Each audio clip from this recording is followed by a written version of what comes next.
नमस्कार, स्वागत है आपका सत्यहिंदी.com पर। मैं हूं नीलू व्यास और एक बार आपके पास फिर से हाजिर हुई हूं आपके पसंदीदा कार्यक्रम आज का एजेंडा को लेकर, जहां पर मैं लेकर आती हूं आपके लिए दिन भर की 3 बड़ी खबरों का विश्लेषण। और इसके पहले कि मैं आपको आज की अपनी स्टोरी लिस्ट बताऊं, आपको एक बार याद दिलाना चाहती हूं कि गूगल प्ले स्टोर से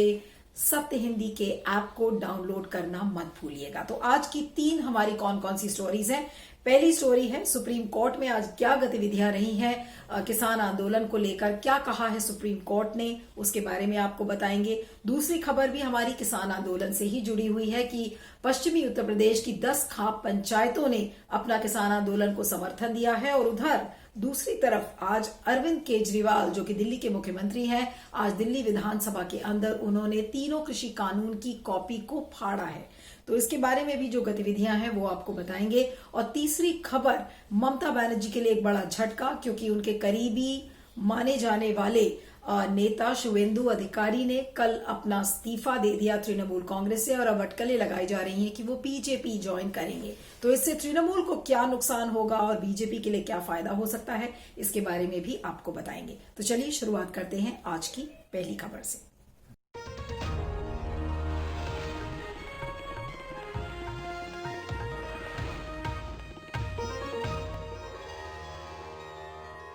तो चलिए बात करते हैं आज के सुप्रीम कोर्ट की सुनवाई, जो कि किसान आंदोलन और किसानों के प्रदर्शन से जुड़ी हुई थी। कल की जो सुनवाई हुई थी, आपको ध्यान होगा कि कल सुप्रीम कोर्ट ने एक समिति के गठन की बात की थी कि उस समिति के तहत किसान, केंद्र सरकार और जो बाकी देश की जो बाकी किसान यूनियंस हैं उनके बीच में बातचीत होनी चाहिए और बातचीत से ही रास्ता निकलना चाहिए। लेकिन आज एक स्टेप आगे इस बात को लेकर कोर्ट ने कई बातें कही। कोर्ट ने आज केंद्र सरकार को एक ऑर्डर नहीं दिया है, लेकिन एक सुझाव दिया है। और सुझाव मैं क्यों कह रही हूं ये मैं आपको बाद में बताऊंगी कि सुप्रीम कोर्ट ने केंद्र सरकार को यह सुझाव दिया है कि अगर ये 3 कृषि कानून आप होल्ड कर सकते हैं, यानी कि इस पर थोड़े दिन के लिए अगर आप रोक लगा सकते हैं तो अच्छा होगा। लेकिन ये ऑर्डर नहीं है, क्योंकि आपको याद दिला दे कि विधायिका और न्यायपालिका की जो सीमाएं हैं तो वो कहीं ना कहीं एक लक्ष्मण रेखा हो जाती है। अगर आज ये कोर्ट कह देता कि नहीं, आप इन तीनों कानूनों पर रोक लगा दीजिए, तो कल को विधायिका ये पलट कर कह सकती थी या लेजिस्लेचर ये कह सकता था कि जुडिशरी उनकी टेरिटरी में ट्रेसपास कर रहा है, उनकी टेरिटरी में एनक्रोच कर रहा है, यानी कि उनका जो पूरा जो कार्यस्थल है उसमें जो प्रक्रिया है उस पर अतिक्रमण है। तो इस चीज से बचने के लिए आज सुप्रीम कोर्ट ने बिल्कुल एक फुटबॉल मैच के रेफरी की तरह आज फिर से ये कहा कि अगर आपको ठीक लगे तो आप इन तीनों कृषि कानून पर रोक लगा सकती हैं थोड़े दिनों के लिए, जिसको लेकर अटॉर्नी जनरल जो के वेणुगोपाल है उन्होंने कहा कि ये चीज मुमकिन नहीं है। उसके बाद जो सीजेआई हैं जस्टिस बोबडे, तो उन्होंने कहा है कि ठीक है, अगर किसान बातचीत के लिए तैयार हैं तो हम एक समिति का गठन करेंगे, जो कि ये समिति एक ऐसी इंडिपेंडेंट और इम्पार्शियल समिति होगी। यहां तक कि कोर्ट ने आज खुद जस्टिस बोबडे ने कुछ लोगों के जो मेंबर्स ऑफ एमिनेंस हैं उनके नाम गिनाए, जैसे कि पी साईनाथ हैं, डॉक्टर स्वामीनाथन हैं। इन जैसे लोगों का जो पर्सन्स ऑफ एमिनेंस हैं और जो नामी गिरामी लोग हैं जिन्होंने इस फील्ड में काफी काम किया है, उनके नाम तक आज सीजेआई बोबडे ने सजेस्ट किया है, ये कहते हुए कि ऐसे जो पर्सन्स ऑफ एमिनेंस हैं वो होंगे, भारतीय किसान यूनियन होगा, केंद्र सरकार होंगी, और कहीं ना कहीं एक बातचीत से रास्ता निकलना जरूरी है। लेकिन जहां तक किसानों के प्रदर्शन को लेकर बातचीत है, आज हरीश साल्वे जो कि उत्तर प्रदेश और हरियाणा को का पक्ष रख रहे थे, तो उन्होंने आज जमकर इस राइट टू प्रोटेस्ट पर बोला कि राइट टू प्रोटेस्ट का मतलब ये नहीं, और उन्होंने एग्जाम्पल दिया कोर्ट के अंदर कि आप सिनेमा हॉल में खड़े होकर और आप आग आग करके नहीं चिल्ला सकते, ये कहते हुए कि आपका तो राइट टू प्रोटेस्ट है। तो उसने कहा कि जो राइट टू फ्री स्पीच है उसकी भी कॉन्टूरिंग करनी चाहिए, जो राइट टू प्रोटेस्ट है उसकी कॉन्टूरिंग करने की जरूरत है, यानी कि उसकी कहीं ना कहीं बाउंड्री बनाने की जरूरत है, और ये चीज कोर्ट कर सकता है। तो जिसको लेकर आज जस्टिस बोबडे ने इस बात को कहा कि प्रदर्शन करना और धरना देना, वो भी शांतिपूर्ण धरना देना, ये कॉन्स्टिट्यूशनल है, यानी कि संविधान के दायरे में आता है। लेकिन एक बात जो और जस्टिस बोबडे ने कही कि पुलिस इन पर वायलेंट मेथड्स किसानों पर नहीं इस्तेमाल कर सकता है। Police can not use violent means, इस बात को बिल्कुल साफ तौर पर जस्टिस बोबडे ने कहा है और साथ में यह भी कहा है कि केंद्र सरकार और इन किसानों को बातचीत करनी ही होगी, जिसको लेकर अटॉर्नी जनरल जो के वेणुगोपाल हैं उन्होंने कहा है कि किसानों की, फिर से आज उन्होंने इस बात को कहा कि किसानों की ये प्रॉब्लम है कि वो हाँ या ना में जवाब चाहते हैं। उनका कहने का मतलब ये है कि ये किसान तब तक नहीं मानेंगे जब तक हम इन कृषि कानून को वापस नहीं ले सकते। तो ऐसे में बातचीत कैसे होगी, यानी कि के वेणुगोपाल ने इस बात को कहा कि क्लॉज बाय क्लॉज जब तक ये चीजें डिस्कस नहीं होंगी तब तक शायद इस चीज का हल नहीं निकलेगा। तो उसके ऊपर जस्टिस बोबडे ने कहा कि ये कमेटी को बन जाने दीजिए और ये कमेटी ही डिसाइड करेगी कि नेगोशिएशन कैसे होगा। और आज भी इस बात को लेकर आज उन्होंने तुषार मेहता जो सोलिसिटर जनरल है, जस्टिस बोबडे ने कहा कि आपकी बातचीत से कोई हल नहीं निकला है, इसलिए ये जितना नेगोशिएशन का काम है ये एक इम्पार्शियल और इंडिपेंडेंट कमिटी को कर लेने दीजिए। लेकिन अब ये मामला कल तक में नहीं होगा क्योंकि बहस के दौरान ये भी बात आई थी कि इसको लेकर सैटरडे को हियरिंग होना चाहिए, क्योंकि किसान यूनियन है उनके ईमेल आईडीज नहीं आए थे, तो सारी किसान यूनियंस को कांटेक्ट नहीं हो पाया है। और अब कोर्ट अपने वेकेशन के लिए भी चला जाएगा, कोर्ट में छुट्टियां शुरू हो जाएंगी। तो जस्टिस बोबडे ने कहा कि ये जो पूरा मैटर है इसे वेकेशन बेंच को सौंपा जाएगा, यानी कि कुल मिलाकर आज फिर से एक इम्पार्शियल इंडिपेंडेंट समिति की बात की गई, उसमें पर्संस ऑफ एमिनेंस को लाने की बात कही गई है। और कोर्ट की तरफ से यह भी सुझाव केंद्र सरकार को गया है कि अगर वो ये तीनों कृषि कानून अगर रोक सकते हैं तो कुछ दिनों के लिए तो रोक ले, जिसको लेकर अटॉर्नी जनरल ने कहा है कि अगर के वेणुगोपाल ने कि अगर हम इन कृषि कानूनों पर रोक लगा देंगे तो किसान बातचीत के लिए तैयार नहीं होंगे। उधर किसानों की अगर आप प्रतिक्रिया जानने की कोशिश करें तो सिंघू और टिकरी बॉर्डर पर किसानों का ये कहना है कि अब कोर्ट का सहारा ले रही है केंद्र सरकार, ताकि केंद्र की जो ईगो है, जो उनकी नाक की बात अभी तक थी कि अगर वो कृषि कानून ले लेंगे तो उनकी बेइज्जती हो जाएगी और उनकी नाक का सवाल है, तो इसलिए उनकी इंसल्ट ना हो, इसलिए इन किसानों का कहना है कि ये अब केंद्र सरकार अब सुप्रीम कोर्ट का सहारा ले रही है। लेकिन जैसा मैंने आपके लिए शब्द का इस्तेमाल किया कि सुप्रीम कोर्ट यहां पर एक रेफरी का काम कर रहा है और रेफरी ये डिसाइड कर रहा है कि एक समिति, एक इम्पार्शियल समिति बनाई जाए और उससे कुछ बातचीत का रास्ता निकले। लेकिन किसान बिल्कुल अडिग हैं। आपको ये बता दूं कि वो कह रहे हैं कि उनकी एक ही डिमांड है कि ये तीनों कृषि कानून, आप जितने भी किसानों से बात करिए तो उन्होंने कहा है कि वो 15 अमेंडमेंट्स की उन्होंने सूची दी थी कि उनको 15 कंप्लेंट्स थी, जिसमें से कि 12 पर अगर सरकार अमेंडमेंट्स के लिए तैयार हो गई है तो यानी कि कहीं ना कहीं पूरे कृषि कानून के ढांचे में कोई प्रॉब्लम थी। तो उन्होंने कहा है कि अमेंडमेंट्स करने से अच्छा है कि आप इन तीनों कृषि कानून को निरस्त करिए, आप इन्हें वापस लीजिए और फिर से एक नया कानून लेकर आइए। लेकिन इसके लिए आज अटॉर्नी जनरल के वेणुगोपाल ने ये कह दिया है कि इसके लिए वो तैयार नहीं है। अब समिति कब गठन होगी, ये आंदोलन, क्योंकि अब इस समय दोनों तरफ से चीजें हैं कि किसानों के आंदोलन पर रोक नहीं लगी है, उनको रोक किसान ये प्रदर्शन कैसे करेंगे, प्रोटेस्ट कैसे करेंगे, इसको लेकर भी जस्टिस बोबडे ने कहा, क्योंकि हरीश साल्वे ने बार बार ये कहा कि कोरोना महामारी के समय ये सारे किसान बिना मास्क के बैठे हैं और जब ये वापस गांव में जाएंगे तो इससे महामारी और फैल सकती है, तो ये कहीं ना कहीं एक बड़ा हेल्थ रिस्क है।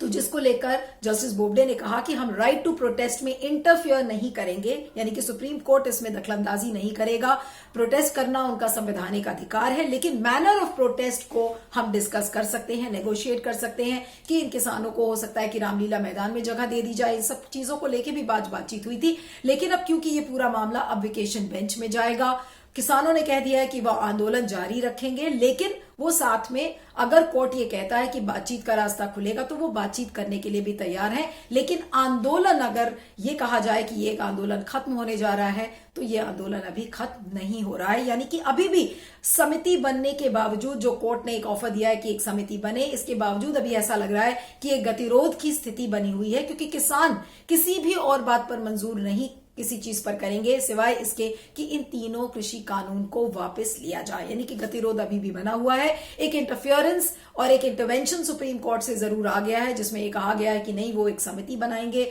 जो कि एक इंडिपेंडेंट इम्पार्शियल समिति होगी। तो क्या ये समिति अब इन किसानों को कन्विंस कर पाएगी या नहीं कर पाएगी, कब इस समिति का गठन होगा, कितने किसान यूनियंस अभी इसमें आएंगे, तो ये पूरा एक लंबा चौड़ा अभी ये खेल नजर आ रहा है। अब देखना यह है कि अब जब अगले हफ्ते इस मामले की सुनवाई होती है तो इसमें कौन कौन सी किसान यूनियंस आती हैं, किस तरीके की एक समिति बनती है, उस पर सारी निगाहें टिकी होंगी। इस पर आपका क्या फीडबैक है जरूर बताइएगा। मैं आगे चलती हूँ।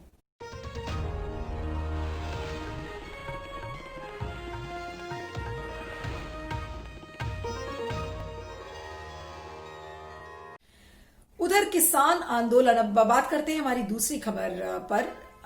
उधर 10 खाप पंचायतें हैं पश्चिमी उत्तर प्रदेश की जिन्होंने अपना समर्थन दिया है, जो ये किसान आंदोलन है उसको लेकर उन्होंने समर्थन दिया है, और ये कहते हुए कि ये जो कृषि कानून है ये काले कानून है और इन्हें सरकार को वापस लेना ही होगा। और अब आपको बता दें कि जो बड़ी बड़ी खाप पंचायत हैं, जैसे कि बालियान खाप है जिसके हेड खुद भारतीय किसान यूनियन के लीडर नरेश टिकैत हैं, लाटियान खाप जो कि विजेंद्र सिंह है जिसके हेड, देश खाप जिसके हेड चरणवीर सिंह जी है, अहलावत खाप, तो कुल मिलाकर ये 10 खाप पंचायतें हैं जिन्होंने अपना किसान आंदोलन को समर्थन दिया है। अब आपको बता दें कि अगर पश्चिमी उत्तर प्रदेश से ये सारी खाप पंचायतें इस बात को कह रही हैं कि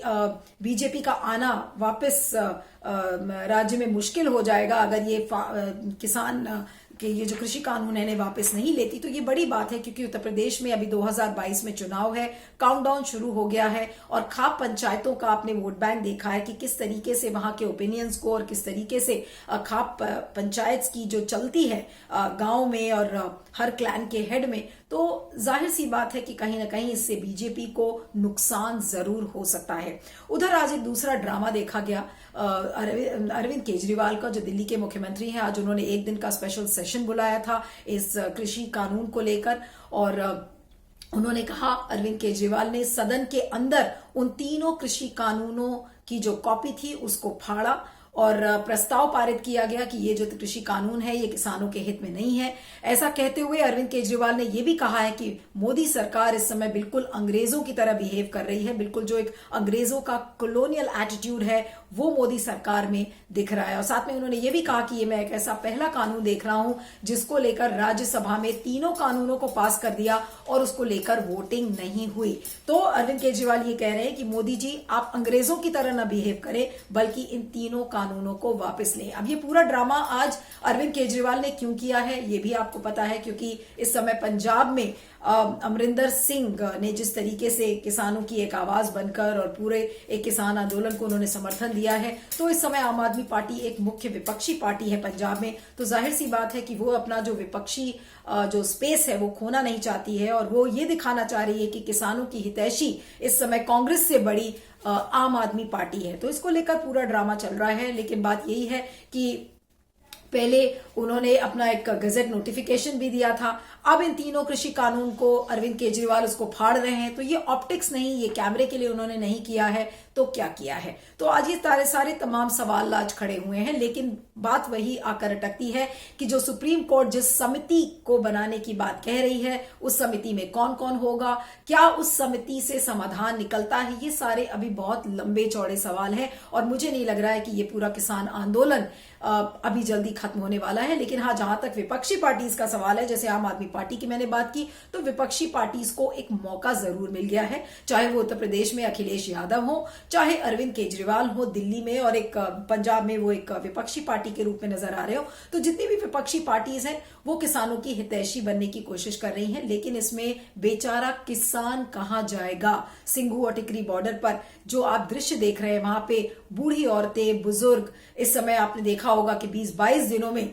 20 से ज्यादा किसान मर चुके हैं। आज भी सुबह एक 37 साल के किसान ने दम तोड़ दिया ठंड में और उसके 3 छोटे छोटे बच्चे थे। कल एक सिख वहां के जो एक धार्मिक गुरु थे उन्होंने अपने आप को गोली मारकर आत्महत्या कर ली और उनकी सुसाइड नोट में ये लिखा था कि उन्हें बड़ा दर्द हुआ, उन्हें बहुत पीड़ा थी इस बात को देखकर कि किसान किन हालातों में गुजर रहे हैं। तो ये एक कहीं ना कहीं ये आंदोलन बहुत ही संवेदनशील होता जा रहा है और डर यही है कि कहीं ऐसा ना हो कि ये पूरा किसान आंदोलन सरकार के हाथों से निकल जाए, ठीक उसी तरह जिस तरह से अन्ना हजारे का जो एंटी करप्शन मूवमेंट था उसे मनमोहन सिंह की सरकार उसे भांप नहीं पाई, तो मुझे लगता है कि मोदी सरकार भी हो सकता है ये गलती ना कर बैठे। तो इस पर हमारी सबकी निगाहें टिकी होंगी। आपका इस पर क्या सोचना है, फीडबैक जरूर दीजिएगा। मैं आगे चलती हूं।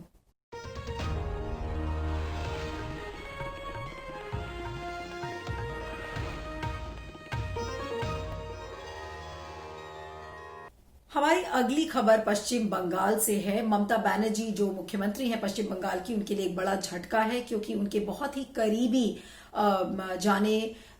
माने जाने वाले जो उनके कैबिनेट में मंत्री भी रह चुके हैं शुवेंदु अधिकारी, उन्होंने कल तृणमूल कांग्रेस से इस्तीफा दे दिया। अब ये समझना है कि शुवेंदु अधिकारी का क्या महत्व था तृणमूल कांग्रेस में। शुवेंदु अधिकारी खुद जो 3 टाइम एमपी रह चुके हैं, 3 टर्म एमपी रह चुके हैं शिशिर अधिकारी, उनके बेटे हैं। शिशिर अधिकारी यूपीए 1 और 2 में खुद एमपी रह चुके थे और रूरल डेवलपमेंट मिनिस्टर थे यूपीए 2 के टाइम। और शुवेंदु अधिकारी का माना जाता है कि उनका जो बोलबाला है, करीब 16 ऐसी विधानसभा की कंस्टिट्यूएंसीज हैं वहां पर है। नंदीग्राम से आते हैं और जिस समय ये एंटी लैंड एक्विजिशन जो 2007 में नंदीग्राम में हुआ था, तो उसकी स्पीयर हेडिंग यानी कि उसकी अगुवाई शुवेंदु ने किया था, जिसका सीधा फायदा उस समय तृणमूल को पहुंचा था। और नंदीग्राम और जो ये ईस्ट मिदनापुर का जो पूरा इलाका है, पूर्वी मिदनापुर का, वो उसे तृणमूल का बैस्टियन बनाने में, यानी कि उसे तृणमूल का एक स्ट्रांग होल्ड बनाने में शुवेंदु अधिकारी का एक बहुत बड़ा रोल रहा है। बहुत सारे कमिटीज में, बहुत सारे कॉरपोरेशंस में और बहुत सारे और पदों पर शुवेंदु अधिकारी थे। लेकिन अभी कुछ महीनों से उनकी तनातनी चल रही थी ममता बनर्जी को लेके, और जो कारण बताया जा रहा है वो है बुआ भतीजावाद जो इस समय पश्चिम बंगाल में देखा जा रहा है। शुवेंदु अधिकारी को ये प्रॉब्लम थी कि किस तरीके से ममता बनर्जी के जो भतीजे हैं अभिषेक बनर्जी, उन्होंने पार्टी के मैनेजमेंट और पार्टी की जो पूरी प्रक्रिया है उसको लेकर निर्णय लेना शुरू कर दिया था, जिसको लेकर शुवेंदु अधिकारी को ये बात नहीं जम रही थी। हालांकि उन्होंने 10 नवंबर को एक नंदीग्राम में ही रैली की थी और उस नंदीग्राम की रैली में उन्होंने कहा था कि अब वो एक नया पॉलिटिकल प्लेटफॉर्म चुनेंगे और उससे अपनी बातों को कहेंगे कि जो बातें उन्हें नहीं पसंद आई हैं। तो कल देर शाम शुवेंदु अधिकारी ने रिजाइन कर दिया। एक बड़ा झटका है इस समय तृणमूल कांग्रेस के लिए। अब आपको बता दें कि शुवेंदु अधिकारी ने बांकुरा, पुरुलिया, मुर्शिदाबाद और मालदा जैसे जो इलाके हैं वहां पर तृणमूल कांग्रेस को उन्होंने कैसे स्ट्रांग किया था। उन्होंने क्योंकि कांग्रेस को वहां पर कमजोर किया थ्रू डिफेक्शंस, यानी कि पार्टी से पोचिंग शुरू की और उन्होंने कांग्रेस को वहां पर कमजोर किया और तृणमूल कांग्रेस वहां पर काफी स्ट्रांग हो गई। लेकिन अब जब शुवेंदु अधिकारी तृणमूल छोड़कर और अब अटकलें लगाई जा रही है कि वो बीजेपी जा रहे हैं, क्योंकि उन्हें जेड कैटेगरी की सिक्योरिटी दी गई है और अमित शाह ईस्ट मिदनापुर में उनकी रैली है और वो वही इलाका है जो शुवेंदु अधिकारी का इलाका है। तो माना जा रहा है कि जब 19 दिसंबर को अमित शाह जब जाएंगे तो हो सकता है कि उनकी ऑफिशियल इंडक्शन शुवेंदु अधिकारी की बीजेपी में हो जाएगी। तो बीजेपी के लिए एक बड़ा गेन है शुवेंदु अधिकारी, क्योंकि ये जो जितने भी मुस्लिम वोट्स हैं वो अब बट जाएंगे। खासकर जो मुर्शिदाबाद इलाका है, मालदा का जो इलाका है, वहां पर इस समय जो मुस्लिम्स के वोट्स का कंसोलिडेशन होगा उस पर बहुत ज्यादा बोलबाला है शुवेंदु अधिकारी का। तो ये सब जो इलाके हैं, बांकुरा, पुरुलिया, मुर्शिदाबाद, जैसे मैंने आपको कहा, तो वहां पर जो होल्ड इस समय शुवेंदु अधिकारी का दिखता है, उससे तृणमूल अगर कमजोर होगी तो बीजेपी वहां पर और ज्यादा मजबूत हो जाएगी। और ये माना जाता है कि कोई भी ऐसा उनके परिवार में और नहीं है जो कि शुवेंदु अधिकारी के करिश्मे को मैच कर सके। और जाहिर सी बात है कि इसका पूरा जो फायदा है वो बीजेपी को पहुंचेगा अगर वो बीजेपी ज्वाइन कर लेते हैं, क्योंकि 2017 से जब मुकुल रॉय ने तृणमूल कांग्रेस छोड़ा था तो मुकुल रॉय की जो जगह थी वो एक तरीके से शुवेंदु अधिकारी ने ममता बनर्जी के कैबिनेट में अख्तियार कर ली थी। और अब जो उनको प्रॉब्लम है वो अभिषेक बनर्जी से है। तो शुवेंदु अधिकारी एक बड़ा झटका है ममता बनर्जी के लिए। और जिस तरीके से इस समय पश्चिम बंगाल की जो पूरी राजनीति है, पहले हम देखा कि जेपी नड्डा के कॉन्वॉय पर हमला हुआ, इसको लेकर बीजेपी बिल्कुल बहुत ज्यादा प्रबलता से इस इशू को उठा रही है और बार बार ये कहा जा रहा है कि जो ममता बनर्जी की जो सरकार है वो बुआ भतीजा की सरकार है, सिंडिकेट्स की सरकार है, गुंडा राज है। ये तमाम जो आरोप हैं इस समय लग रहे हैं, तो ये सारी बातों को बल देगा जो इस तरीके के डिफेक्शंस हैं। 2017 में हमने देखा कि मुकुल रॉय गए थे, अब शुभेंदु अधिकारी की बारी है कि वो बीजेपी अब ज्वाइन कर लेंगे मोस्ट लाइकली 19 दिसंबर को। और मुकुल रॉय ने भी कल परसों अभी एक प्रेस कॉन्फ्रेंस में कहा था कि एक नहीं बल्कि बहुत सारे ऐसे तृणमूल कांग्रेस के लीडर्स हैं जो इस समय बीजेपी को ज्वाइन करना चाहते हैं। और अगर वाकई में अगर हम रियलिस्टिकली उसको पेपर पे देखें तो मुकुल रॉय ने ये कहा था कि हो सकता है कि 2021 के चुनाव के पहले ही तृणमूल की सरकार गिर जाएगी। इतने सारे तृणमूल के जो एमएलएज हैं वो बीजेपी ज्वाइन करना चाहते हैं। तो कहीं ना कहीं ममता बनर्जी के लिए इस बार राह बहुत आसान नहीं होगी। तो इस पर आपका क्या सोचना है, फीडबैक जरूर दीजिएगा। आज के एजेंडा में इतना ही, और आप मुझे ट्विटर पर फॉलो कर सकते हैं। मेरा ट्विटर हैंडल है @neelu317 और गूगल प्ले स्टोर से सत्य हिंदी के ऐप को डाउनलोड करना मत भूलिएगा। Thank you so much. सत्य हिंदी का ऐप डाउनलोड करें गूगल प्ले स्टोर पर।